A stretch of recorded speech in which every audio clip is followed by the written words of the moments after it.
Good evening everyone, welcome to BPSC platform. और आज हम लोग करने वाले हैं बिहार स्पेशल करंट अफेयर्स। और ये सीरीज़ शुरू हम कर रहे हैं जिसका ये पार्ट 1 है। बाकी आगे भी वीडियोस आती रहेंगी पार्ट वाइज। इसमें हम स्पेशल जो डेडिकेटेड बिहार से रिलेटेड सवाल है उसको कवर करेंगे। ऑलरेडी जो हमारी करंट अफेयर की सीरीज़ है ना, उसमें हम करते हैं बिहार के जो भी क्वेश्चंस इंपॉर्टेंट मुझे लगते हैं उस मंथ के, वो करते हैं। बट ये इस सीरीज़ में सिर्फ और सिर्फ बिहार से रिलेटेड जो चीज़ें वो रहेंगी। तो काफ़ी बच्चों ने सब्सक्राइब किया, बट वो शायद उन्होंने बेल आइकन प्रेस नहीं किया, तो वो कहते हैं कि नोटिफिकेशन नहीं आ पा रही वीडियोज़ की। तो आप सब्सक्राइब कर रहे हैं तो उसके साथ आप बेल आइकन ज़रूर चेक कर लें कि आपने किया है कि नहीं, ताकि अभी इस सीरीज़ की भी जो नोटिफिकेशन है वो आपको आती रहेंगी। ठीक है, तो आइए शुरू करते हैं पहले सवाल से। सवाल ये बोल रहा है कि एक ऑनलाइन पोर्टल है जिसका नाम है परिमर्जान। ये एक ऑनलाइन पोर्टल बिहार गवर्नमेंट ने शुरू किया है। तो कौन से डिपार्टमेंट से रिलेटेड है? तो ये revenue and land reforms department से रिलेटेड है। तो ज़मीन से जो भी हम दाखिल खारिज ये सब करवाते हैं ना, तो इन सबको पहले हम पेपर पे होता था, तो कि ये अब ऑनलाइन हो सकता है ऑनलाइन। और उसको डेडिकेटेड ये एक प्लेटफॉर्म है, पोर्टल, जिसका नाम है परिमर्जान। तो हो सकता है सवाल पूछ ले कि ये कौन से डिपार्टमेंट से, या फिर हो सकता है डिपार्टमेंट का नाम लेके के पूछ ले कि पोर्टल का क्या नाम है। तो आपको दोनों चीज़ें पता होनी चाहिए। एक सवाल नंबर 2 है कि दस्तक देते रहेंगे। ये किताब लॉन्च हुई है और उसमें जो भी कंपाइलेशन है, भाषणों का कंपाइलेशन है, तो ये किताब जो रिलीज हुई है इसमें किसके भाषणों का कंपाइलेशन है? तो ये डॉक्टर जगन्नाथ मिश्रा जी जो है, ठीक है, तो इनके भाषणों का कंपाइलेशन है। और ये पॉलिटिशियन थे और इनका जो भी 1968 से 2000 तक जो भी इन्होंने स्पीचेस दिए हैं उनका कंपाइलेशन है। और ये उनका भी 83rd बर्थडे था, उस पर रिलीज़ हुआ है। ठीक है, 83rd बर्थडे था। और इसका जो कहेंगे कि लॉन्च किसने किया, विमोचन किसने किया, तो विनोद नारायण झा ने किया। तो कुछ भी सवाल पूछ सकता है, तो सारी चीज़ आपको पता होनी चाहिए। आई एम श्योर आप लिख भी रहे होंगे, क्योंकि पीडीएफ में तो मैं एक क्वेश्चन टच कर रही हूँ। ठीक है, तो बाकी जो इन्फॉर्मेशन है वो आप ज़रूर उसको नोट कीजिए, ताकि रिविजन करने में आप प्रॉपर सारे सवाल एक टॉपिक से जितने बन पाएंगे वो सब कवर कर पाएँ। 3rd नंबर क्वेश्चन पे चलते हैं कि कौन सी डिस्ट्रिक्ट ने टॉप किया है माइनिंग रेवेन्यू कलेक्शन में इन द फाइनेंशियल ईयर 2019-2020। ठीक है, 2019-20 में माइनिंग रेवेन्यू कलेक्शन में जमुई ने टॉप किया, सबसे ज़्यादा माइनिंग रेवेन्यू जमुई से कलेक्ट हुआ है। ठीक है, क्वेश्चन नंबर 4 पे चलते हैं कि कौन से रिवर पे, कौन सी नदी पे पंडुका श्रीनगर ब्रिज बन रहा है। ठीक है, पंडुका श्रीनगर ब्रिज, तो ये सोन नदी पे बन रहा है और इसकी लागत क्या है? 333.41 करोड़। ठीक है, तो पंडुका श्रीनगर ब्रिज जो है वो सोन रिवर पे बन रहा है, उसकी लागत है 333.41 करोड़। और ये बिहार और झारखंड को कनेक्ट करेगी, बिहार एंड झारखंड। ठीक है, तो कुछ भी पूछ सकता है कि ये जो पंडुका श्रीनगर ब्रिज है ये कौन सी नदी पे बन रहा है, किसको किसको कनेक्ट करेगा, इसकी लागत क्या है। और बीपीएससी में आपको पता है कि ऑप्शंस बहुत क्लोज होते हैं, तो आप जो भी डेटा है उसको एग्जैक्ट ध्यान में रखें। जैसे सवाल नंबर 5 पे चलते हैं। कोसी महा रेल सेतु, अभी इसका उद्घाटन किया है पीएम नरेंद्र मोदी ने वर्चुअली। तो इसकी लेंथ क्या है? ठीक है, तो इसकी लेंथ है 1.9 किलोमीटर। जैसे अभी सितंबर की जो वीडियो थी इसमें मैंने इसके बारे में डिटेल सब कुछ कवर किया था, फिर मैं एक बार यहाँ कर देती हूँ, बता देती हूँ आपको कि इसकी लेंथ है 1.95 किलोमीटर। और ये जो है समस्तीपुर और जयनगर, ठीक है, नगर को जोड़ेगा। ठीक है, तो अब जो है वो ये पहले 300 किलोमीटर में जो वो रास्ता तय होता था, जिसको 22 किलोमीटर हो जाएगा ये बनने के बाद। और ये काफ़ी स्ट्रैटेजिक लोकेशन पे है, ये इंडो नेपाल बॉर्डर पे है, विच इज़ स्ट्रैटेजिकली बहुत इंपॉर्टेंट बॉर्डर। तो उस पर ये लोकेटेड है। और इसकी लागत कितने पैसों में बनी है अगर इसकी हम बात करें तो 5.16 करोड़। काफ़ी टाइम से बन रही थी, अब जाके फाइनली इनॉग्रेट हो गई कोसी रेल महासेतु, जिसकी लेंथ है 1.9 किलोमीटर। पीएम मोदी ने इसको इनॉग्रेट किया है। क्वेश्चन नंबर 6 है, how many candidates of Bihar legislative council have one unopposed.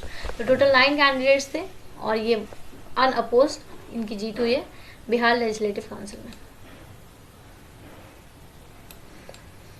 Question number 7, Covaxin जो वैक्सीन बन रही है कोरोना वायरस की, जो इंडिया तैयार करने की कोशिश कर रहा है, तो इसका क्लिनिकल ट्रायल कौन से हॉस्पिटल में बिहार के शुरू हुआ है? तो ये हुआ है शुरू एम्स पटना में। ठीक है, इस वैक्सीन में, ये वैक्सीन कौन कौन मिलकर बना रहा है उसकी हम थोड़ी बात कर लेते हैं। तो ये वैक्सीन बना रहा है, पुणे की कंपनी है, पुणे बेस्ड एक है फर्म है जिसका नाम है national institute of virology, national institute of virology Pune. ये मिलकर बना रहा है, जो हैदराबाद की BVIL है। BVIL क्या है? भारत बायोटेक इंस्टीट्यूट लिमिटेड, ठीक है। तो ये national institute of virology and Bharat biotech institute limited Hyderabad, ये लोग मिलकर बना रहे हैं। और किसके गाइडेंस में ये लोग बना रहे हैं? कोलैबोरेशन किसके साथ इन्होंने किया है? तो ICMR के साथ किया है, Indian council of medical research, Indian council of medical research, ठीक है, ICMR, ठीक है। तो ये सब भी आपको पता होना चाहिए किसके साथ मिलकर बना रहे हैं। और कोवैक्सीन का जो क्लिनिकल ट्रायल है वो एम्स पटना में शुरू हुआ है। चलिए, ये सवाल इंपॉर्टेंट है। इसमें बोल रहा है कि कंपल्सरी रिटायरमेंट देने की बात हुई है, ठीक है। ऑर्डर आया है, नीतीश गवर्नमेंट ने ऑर्डर किया है, तो कि जो भी इनएफिशिएंट एम्प्लॉयज़ हैं, इनएफिशिएंट एम्प्लॉय में कौन से लोग आते हैं? जो अपना काम सही से नहीं करते हैं, जो करप्ट हैं, जो घूस वगैरह लेते हैं, तो इनएफिशिएंट कैटेगरी में ये लोग आ जाएंगे। तो कितने साल के ऊपर के जो इनएफिशिएंट एम्प्लॉय जिनको कंपल्सरी रिटायरमेंट गवर्नमेंट ने कहा है कि देना है, तो 50 साल के ऊपर जो भी एम्प्लॉय इनएफिशिएंट कैटेगरी में लाई करते हैं उनको कंपल्सरी रिटायरमेंट देने की बिहार गवर्नमेंट ने बात करी। इसके साथ एक और कंडीशन है कि उन्होंने 30 साल की अपनी सर्विस पूरी कर ली हो, ठीक है, 30 साल की सर्विस पूरी कर ली हो। और अगर 50 साल के ऊपर हो, अबव 50 हैं और इनएफिशिएंट है, तो इनको कंपल्सरी रिटायरमेंट देने की बात की है नीतीश सरकार ने। तो आपको दोनों कंडीशन याद रखनी है, कुछ भी पूछ सकता है। सवाल नंबर 9 पे चलते हैं। किस पॉलिटिशियन की बर्थ एनिवर्सरी को बिहार गवर्नमेंट ने डिसाइड किया है कि वो स्टेट फंक्शन पे के रूप में मनाएंगे, वो भी 3 जून को, ठीक है। देखिए, क्वेश्चन में काफ़ी इन्फॉर्मेशन, एक तो 3 जून को मनाया जाएगा ये, और एक state function as a state function मनाया जाएगा। तो कौन से पॉलिटिशियन की बर्थ एनिवर्सरी? तो जॉर्ज फर्नांडिस। जॉर्ज फर्नांडिस जी काफ़ी फेमस पॉलिटिशियन थे, इनके बारे में हम कुछ बातें कर लेते हैं, ठीक है। ये मैंगलोर कर्नाटका के में इनका जन्म हुआ था, ठीक है, वहाँ के निवासी थे। इन्होंने अपने पॉलिटिक्स महाराष्ट्र में भी की, लेकिन मेनली इन्होंने बिहार में की। अब बिहार में इन्होंने कहाँ से कहाँ की, क्या क्या ये थे, उसकी बात करते हैं। बिहार में इनकी मेन जो कर्म भूमि थी उन मुजफ्फरपुर थी, मुजफ्फरपुर, ठीक है, मुजफ्फरपुर इनकी मेन कर्म भूमि थी। और ये लोकसभा के मेंबर थे मुजफ्फरपुर से, ठीक है। लोकसभा के बहुत ज़्यादा टाइम तक मेंबर थे, कुछ टाइम में राज्यसभा में थे, और ये डिफेंस मिनिस्टर भी रह चुके हैं, डिफेंस मिनिस्टर भी पहले रह चुके हैं। 2019 में इनकी डेथ हुई, ठीक है। पार्टीज की बात कर लेते, कौन कौन सी पार्टी से इनका संबंध था। तो ये जो थे वो थे सॉरी, ये थे जनता दल के, ठीक है, सॉरी बोल रही थी मैं, ये थे जनता दल के मेंबर। और इन्होंने फाउंड भी की थी, इन्होंने एक फाउंडर भी थे। किस पार्टी के फाउंडर हैं? तो ये समता पार्टी के फाउंडर हैं, ठीक है।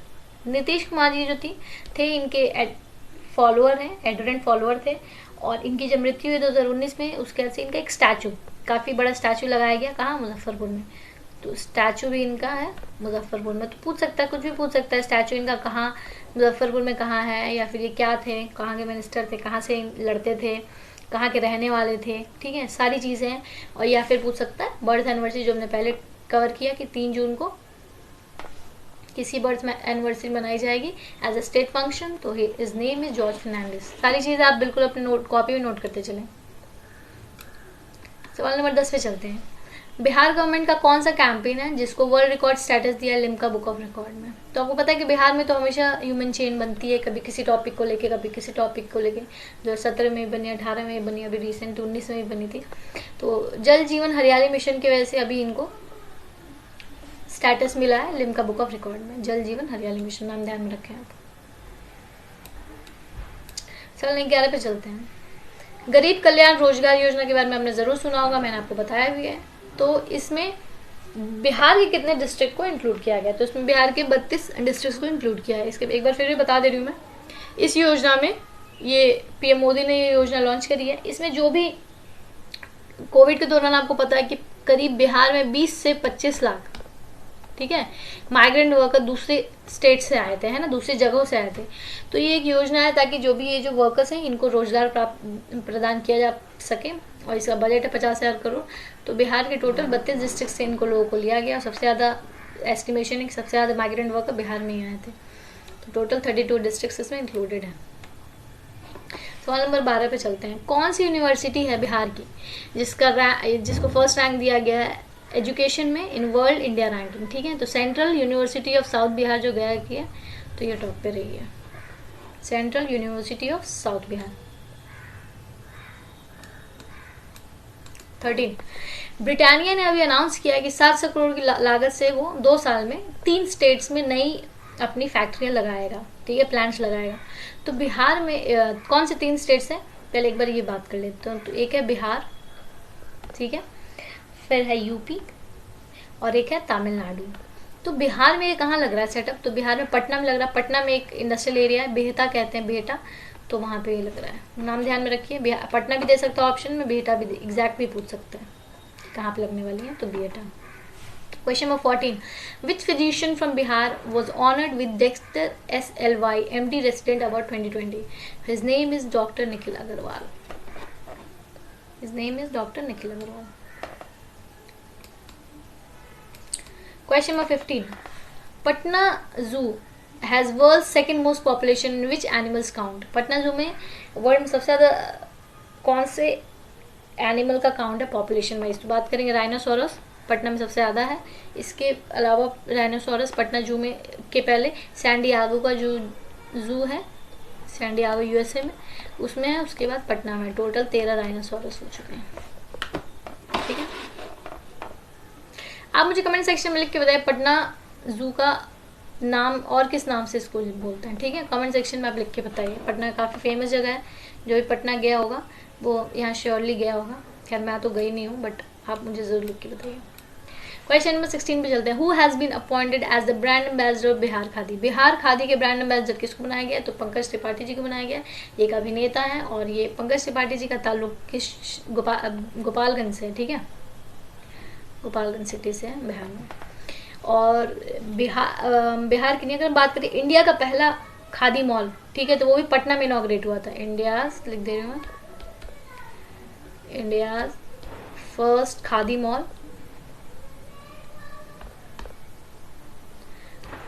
पटना में इनॉग्रेट हुआ था लास्ट ईयर, ठीक है। तो this is also very important.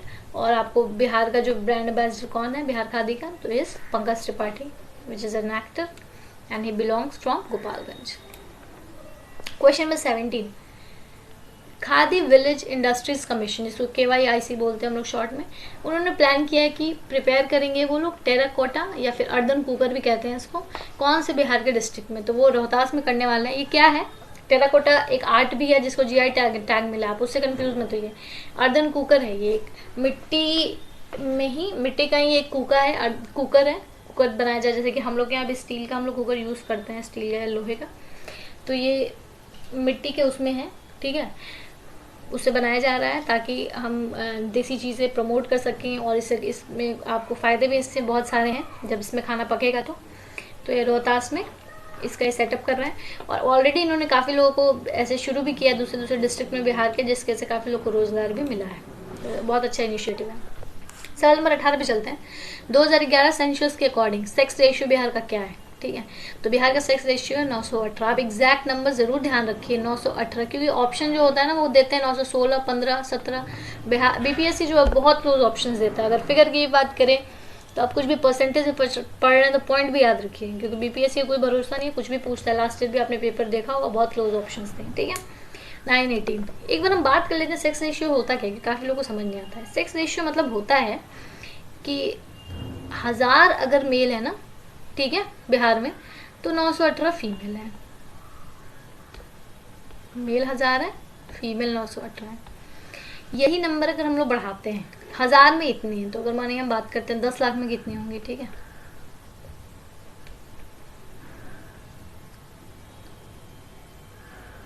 दस लाख में कितने होंगे?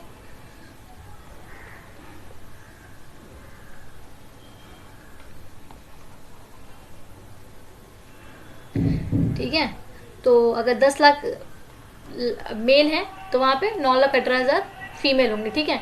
ये जब हम नंबर इंटू 10 कर देते हैं, करोड़ में बात करते हैं, तो डिफरेंस काफ़ी बढ़ता रहता है जैसे जैसे हम आगे बढ़ते हैं, ठीक है। तो ये चिंताजनक बात है। हमेशा कोई भी सोसाइटी में मेल फीमेल के रेशियो सेम रहेगा तो भी सोसाइटी अच्छे से प्रॉपरली आगे बढ़ पाएगी, ठीक है। तो इसको हमें इम्प्रूव करना है। 2011 के सेंसस के अकॉर्डिंग 918 है बिहार का सेक्स रेशियो। तो ये इस तरीके से होता है, 1000 मेल पे हम निकालते हैं कितनी फीमेल्स हैं, उसको सेक्स रेशियो कहते हैं। नेक्स्ट सवाल है कि बिहार के कौन से डिस्ट्रिक्ट में सेकंड लोटस टेम्पल, इंडिया का सेकंड लोटस टेम्पल बन रहा है, ठीक है। आपको पता है कि इंडिया का लोटस टेम्पल कहाँ है, न्यू दिल्ली में है वो, ठीक है। तो सेम उसी तरीके से, उसी आर्किटेक्चर से नया लोटस टेम्पल बन रहा है नालंदा में। नालंदा में कहाँ बन रहा है एग्जैक्ट बात करें तो बिहार शरीफ में बन रहा है, ठीक है। और काफ़ी खूबसूरत बन रहा है। इसमें मधुबनी पेंटिंग का भी ख्याल रखा गया है, आर्ट को काफ़ी तवज्जो दी गई है और काफ़ी सुंदर। आप गूगल पे जाके चेक कर सकते हैं इनकी तस्वीरें। अब देखिए कब तक बनता है, बट ये पूछा जा सकता है कि ये कहाँ बन रहा है, तो आप सिटी बिल्कुल ध्यान रखें, ठीक है। पहला लोटस टेम्पल न्यू दिल्ली में। सवाल number 20, NHAI national highway authority of India, इन्होंने एक ऑर्डर दिया है कि एक ब्रिज बन रहा है साहबगंज जो कि झारखंड में है, और मनिहारी में, ठीक है। तो मनिहारी कौन से डिस्ट्रिक्ट में है बिहार के, तो मनिहारी कटिहार में है और उसकी लागत है 1900 करोड़ रुपए। एक बार देख लेते हैं, साहेबगंज से मनिहारी में बन रहा है, ठीक है। साहबगंज जो है झारखंड में है, मनिहारी जो है बिहार के कटिहार में, ठीक है। तो बिहार के जो भी डिस्ट्रिक्ट्स हैं, जो भी सिटीज़ हैं, वो आपको एग्जैक्ट पता होनी चाहिए। तो ये थे हमारे आज के 20 सवाल। नेक्स्ट वीडियो में मिलेंगे। अगर आपको वीडियो अच्छी लगी तो, और आपको ये सीरीज़ कैसी लग रही है ये भी आप मुझे कमेंट सेक्शन में लिख के बताएं। कोई क्वेरी एग्जाम से रिलेटेड आप वो भी मुझसे कमेंट सेक्शन में पूछ सकते हैं। काफ़ी बच्चे पूछते हैं, मैं उसका कोशिश करूँगी कि जवाब ज़रूर दूँ। Thank you so much, stay safe.